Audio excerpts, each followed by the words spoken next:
बिस्मिल्लाहिर्रहमानिर्रहीम। अस्सलाम वालेकुम नाज़रीन, आप देख रहे हैं टाकरा। मैं हूं आपका मेज़बान बिलाल मुबशर। चीन में जब इनकलाब आया तो उन्होंने अपनी पूरी तवानाई, पूरी एनर्जी, पूरी मुल्क की जो मईशत है वो उन्होंने ज़राअत के ऊपर सर्फ करना शुरू कर दी। ज़राअत को बेहतर करने के लिए उन्होंने अपने तमाम तर वसाइल को बुरे कार लाए और ज़राअत को इतनी तरक्की दी कि फिर पूरी दुनिया में उन्होंने अपनी ज़राअत की जो अजनास थी वो उन्होंने बेचना शुरू कर दी।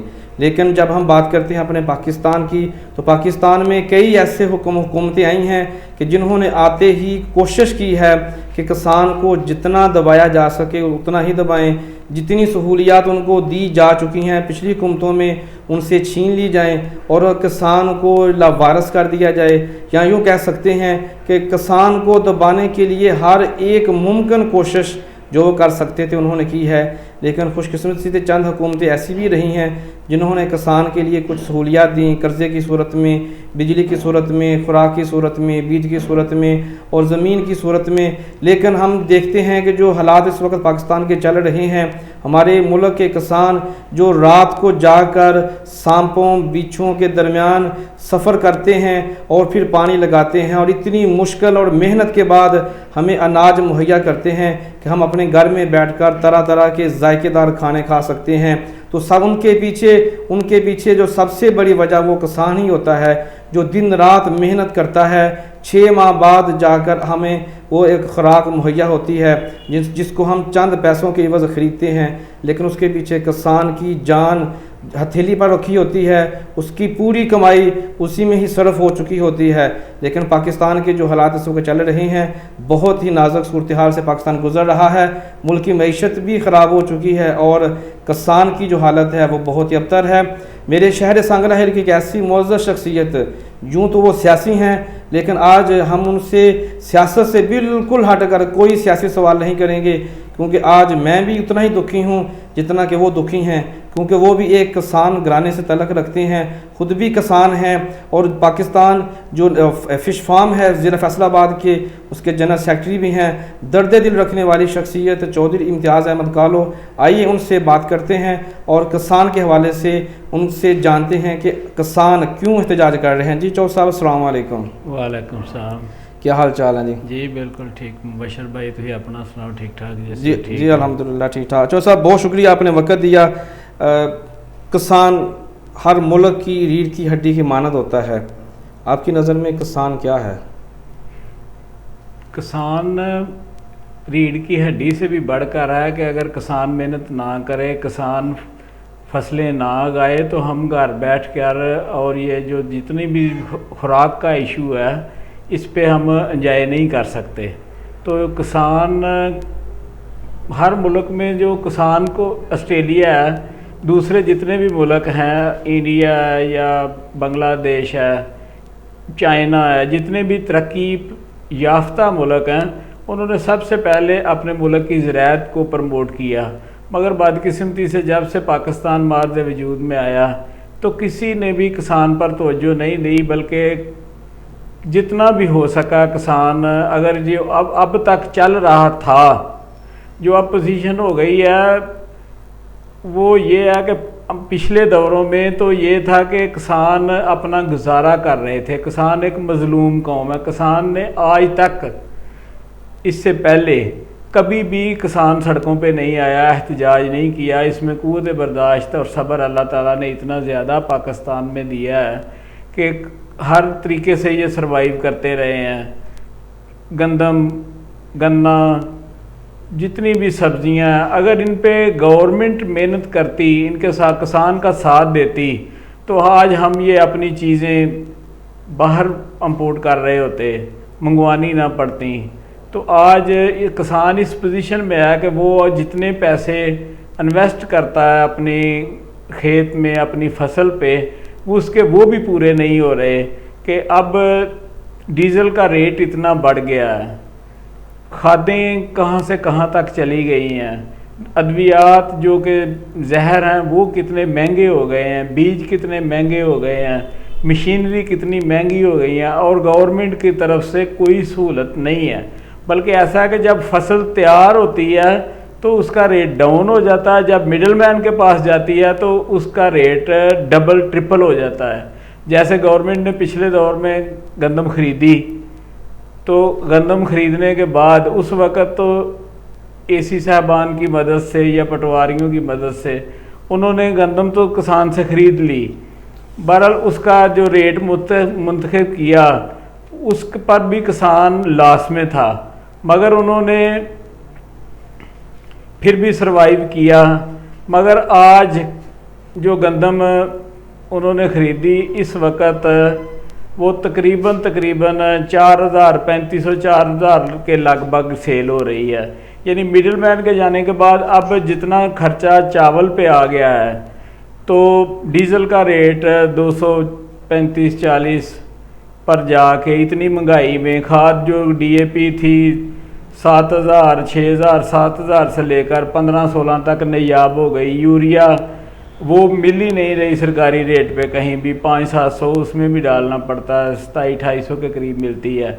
ज़रूरी अद्वियात उनका रेट भी बढ़ गया है, तो किसान तो बेचारा उसके खर्चे, जैसे ही ये फसल पक के मार्केट में आएगी तो जिस तरह गवर्नमेंट की तवज्जो नहीं है इन कामों पर, तो ये किसान तो पिसेगा ही, इसका रेट मज़ीद डाउन हो जाएगा। जब अब तो फसल तैयार हो गई है, शुरू में तो रेट आएगा, मगर जैसे ही सब की फसल तकरीबन अक्सरियत राय की जो फसल है वो मार्केट में आएगी, तो जो मिडल मैन है वो कमाई करेगा, वो जो इन्वेस्टर है वो कमाई करेगा। इसका तरीकाकार होना चाहिए कि गवर्नमेंट जो है वो डायरेक्ट फसल खरीदे, को मुनासिब कर्जे दे, वो अद्वियात खुद दे, बदकिस्मती से रेट और जो खादें हैं जो सरकारी रेट पे तो कम से कम किसान को मिलें। ऐसा नहीं है, अगर गवर्नमेंट रेट मुंतखब करती है, गवर्नमेंट किसान से तो जो रेट मुंतखब करती है उस पर ख़रीद लेती है, मगर जो मिडिल मैन है उस पर जो अगर खाद का रेट करती है मगर किसान को नहीं मिलती, वो 2-2, 4-4 बोरियां लाइनों में लग के, वो किसान की तजलील है। बिजली पे पहले सब्सिडी होती थी, अब कोई सब्सिडी नहीं है कमर्शियल में या जरा ज़राअत का, कोई जो कर्ज़ों में है, जो पहले ज़मींदारों को कर्ज़े भी डिस्काउंट पे मिलते थे, आम मार्जिन कम होता था, बल्कि होना ये चाहिए कि 12.5 एकड़ तक किसान को फ्री कर्ज़ा मिलना चाहिए, उस पर सूद नहीं या मुनाफा नहीं होना चाहिए, क्योंकि वो तो एक मिडिल मैन गरीब आदमी है। अगर उसके वो इस चक्करों में, मुनाफे के चक्कर में पड़ जाएगा तो वो अपने बच्चों को कैसे रोज़गार देगा, उन्हें कैसे पालेगा। किसान मेहनत करके जंगलों में, जिस तरह मेहनत तो देखें ना सारे लोग ही करते हैं, जिस शोबे से को तल्लक रखता है मेहनत करता है, मगर किसान ज़रा डिफ़िकल्ट मेहनत है इसकी। जी बिल्कुल ऐसे ही है। चौसा अगर हम बात करें, अगर आप जैसे आपने कहा ऑस्ट्रेलिया की शुरू में ही, ऑस्ट्रेलिया में आपके जो कि भाई रहते हैं वहाँ पर, तो हालात वहाँ पर किसान के हवाले से काफ़ी बेहतर हैं, क्योंकि आपके भाई की मुलाकात भी होती रहती है वहाँ की हुकूमत जो नुमाइंदगान वज़ीर आज़म साहबान से भी, दीगर लोगों से भी, तो वहाँ पर किसान को क्या सहूलियात दी जा रही हैं जो पाकिस्तान में नहीं दी जा रही?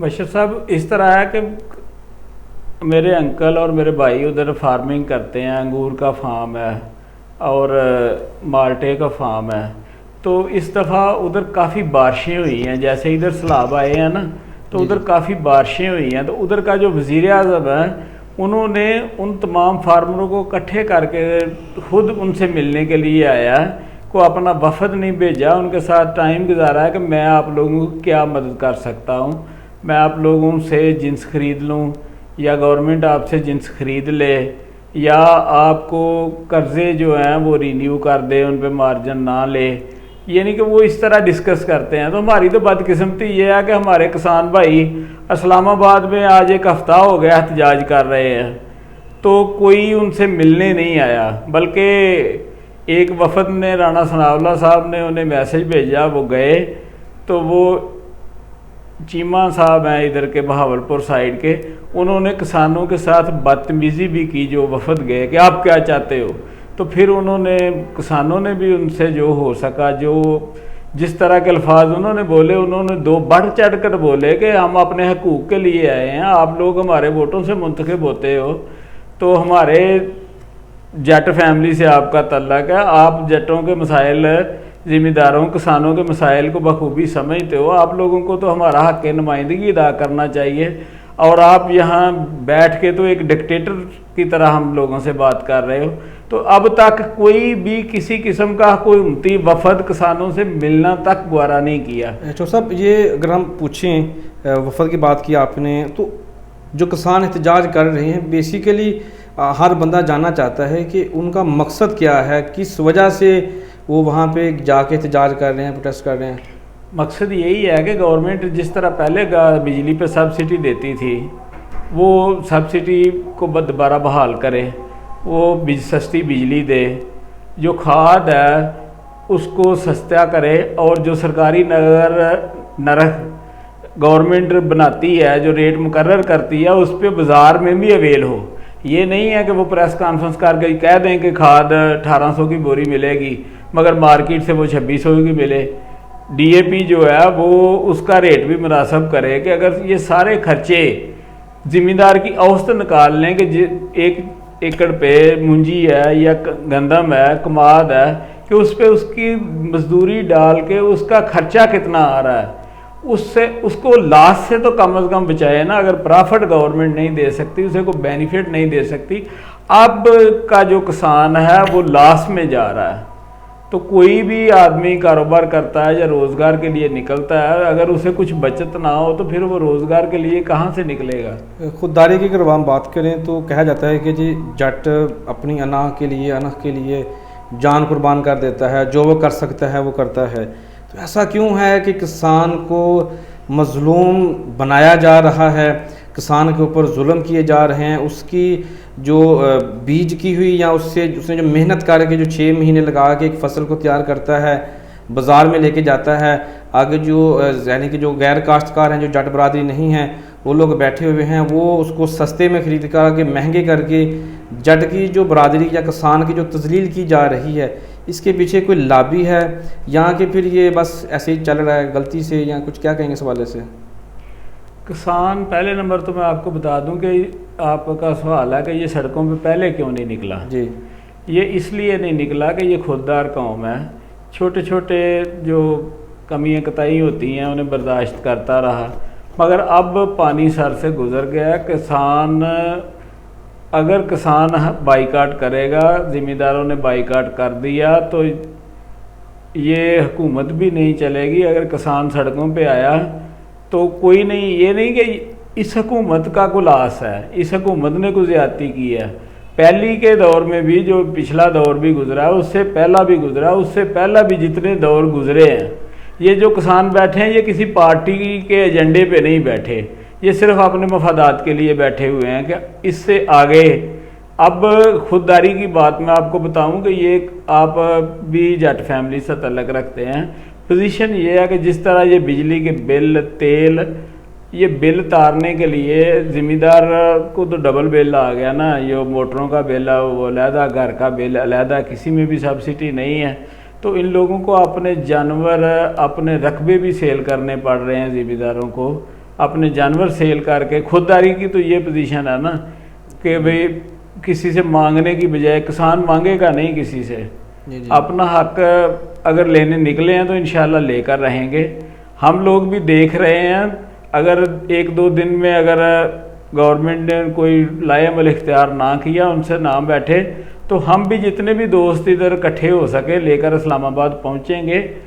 और बल्कि मैं इस्लामाबाद और रावलपिंडी के लोगों का शुक्रिया अदा करता हूं कि जिस तरह किसान उधर जाके बैठे हुए हैं, उन्होंने मुकम्मल तौर पर, क्योंकि ये तो खाने का बंदोबस्त नहीं करके गए थे ना, तो वो लोग उन्हें खाना भी दे रहे हैं, उनकी जितनी भी खिदमत हो सकती है। ऐसे ये जैसे मेहमान हैं, कौम समझती है, आवाम समझती है कि ये इनके बगैर हम लोग नहीं चल सकते।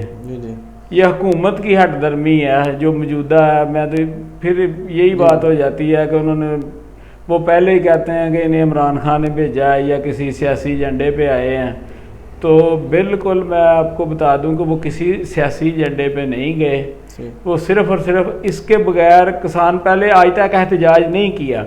अब आखिर हो गई है, यानी कि अखीर हो गई है कि इसके सिवा उनके पास ऑप्शन नहीं था। ऑप्शन नहीं रहा, ठीक है। ये तो थी आम किसान की बात। जाहिर सी बात है, मसाइल सबके साथ होते हैं।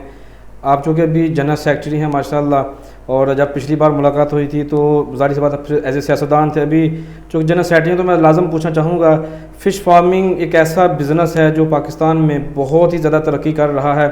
अगर हम गल्फ़ की बात कर लें तो उनकी पेट्रोल के बाद जो बहुत बड़ा बिज़नेस होता है वो फ़िश का ही होता है। यहाँ पर फ़िश फार्मिंग बहुत ज़्यादा ग्रो कर रही है।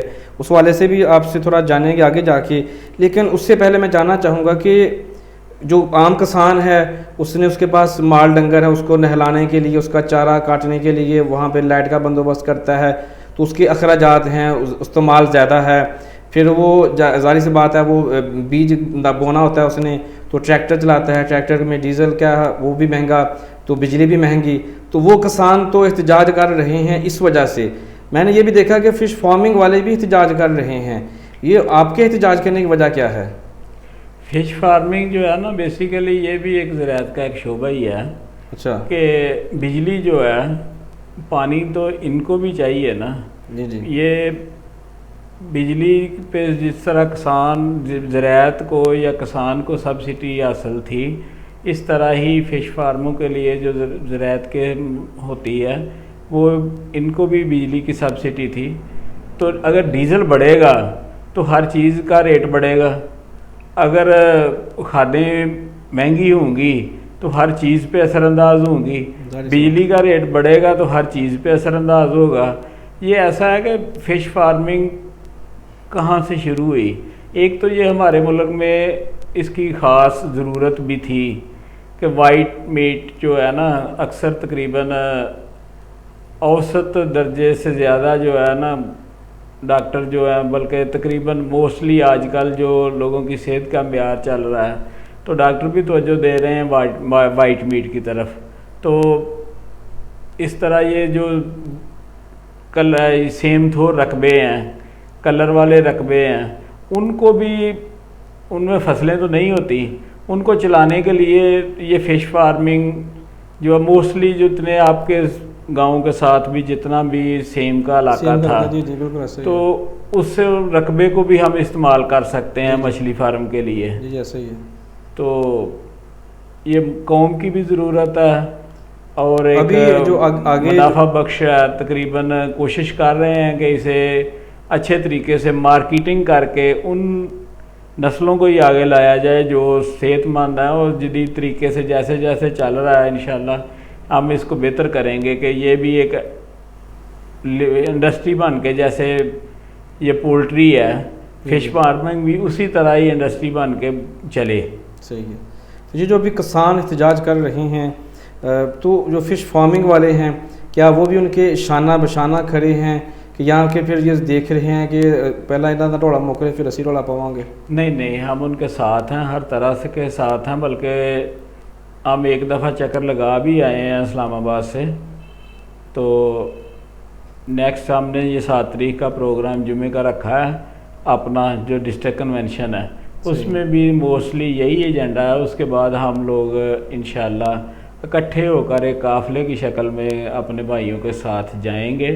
हमारा अगर फ़िश फार्मिंग का है तो जिसका फ़िश फार्मिंग है वो रकबे वाला है, ज़मींदार है, तो उसका ज़राअत से भी गहरा तल्लक है। जाहिर सी बात है जी। तो दोनों, तो ज़राअत और फ़िश फार्मिंग अलग-अलग नहीं है।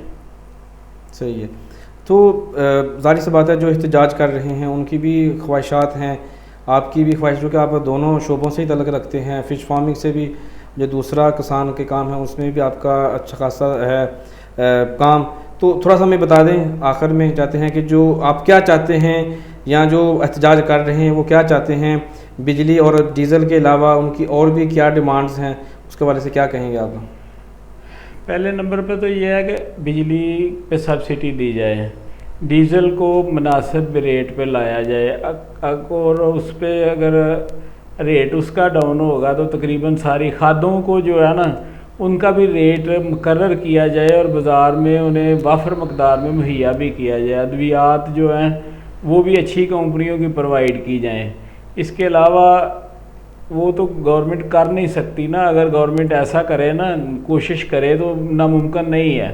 मिडल मैन का किरदार गवर्नमेंट ख़त्म करे। तो मिडल मैन का किरदार अगर ख़त्म हो जाता है, गवर्नमेंट ये पटवारी सिस्टम के ज़रिए गवर्नमेंट खुद बीज दे, खुद ये सारा करे, यानी कि चेक एंड बैलेंस अपने पास रखे। बल्कि बाहर के मुल्कों में तो ऐसे होता है कि गवर्नमेंट वाया अपने महकमे के, ज़राअत के महकमे के, हर इलाके में 1000 एकड़ कमाद, 500 एकड़ गंदम, यानी कि जो फसलें हैं ना वो एक हद तक लगवाती है, यानी कि सारियों की मकदार जो है ना बराबर रहे और उन्हें कोई चीज़ बाहर से ख़रीदनी ना पड़े। तो अगर ये गवर्नमेंट ऐसा करे और गवर्नमेंट खुद ख़रीद ले, और किसान को जो दूसरी, अगर किसान को ये सहूलतें दे दे, अद्वियात गवर्नमेंट खुद दे, ये खादें खुद दे, डीज़ल वगैरह जो है इसकी जब जायज़ कीमत दे दे, या कर्ज़ा वगैरह जो बग़ैर मुनाफे के हो वो अगर दे दे, तो मेरा ख्याल है कि ज़राअत का शोबा इतनी तरक्की करेगा कि इन्हें कोई चीज़ बाहर से लाने की ज़रूरत नहीं पड़ेगी। बिल्कुल ऐसे ही जी, ज़रा नम हो तो ये मट्टी बड़ी ज़रखेज़ है। बिल्कुल ऐसे ही है जी। बहुत शुक्रिया चौधरी साहब, आपने वक्त दिया और किसानों के हवाले से बात की।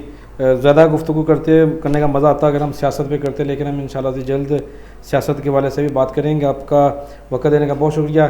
नाज़रीन, इसी पैगाम के साथ कि जो हुक्मरान और जो भी हुक्मरान के जो नुमाइंदगान और जो भी अहलकार लोग देख रहे हैं, जो हमारा पैगाम हुकाम बाला तक पहुँचा सके, उनसे गुजारिश है, अर्ज़ है कि किसान को भी इसी मुल्क का हिस्सा समझें। किसान के बगैर ना तो आपकी मईशत मजबूत हो सकती है, ना मुस्तहकम हो सकती है, ना आपका मुल्क चल सकता है। जो हालात इस वक्त आफत की वजह से, सैलाब की वजह से बन चुके हैं, अब तो हुकूमत को ये चाहिए था कि किसानों को ज़्यादा से ज़्यादा सहूलियात देते, उनको बिजली सस्ती से सस्ती देते, उनको डीज़ल सस्ता मिलता तो कम अज़ कम उनको फ़ायदा होता। लेकिन हमारी बदकिस्मती है कि जब थ्रेशर का टाइम आया तब डीज़ल महंगा हो गया, अब जब मुंजी लगाने का टाइम आया तब डीज़ल महंगा हो गया। तो किसान आज भी पिस रहा है, माजी में भी पिसता रहा है, और मुस्तकबिल में हम दुआ करते हैं कि ऐसा ना हो, बल्कि किसान सर उठाकर चले और कहे कि मैं भी जिंदाबाद, पाकिस्तान भी जिंदाबाद। मिलेंगे फिर किसी नए रोज़, नए मौजू, नए मेहमान के साथ। तब तक हमें इजाज़त। पाकिस्तान जिंदाबाद।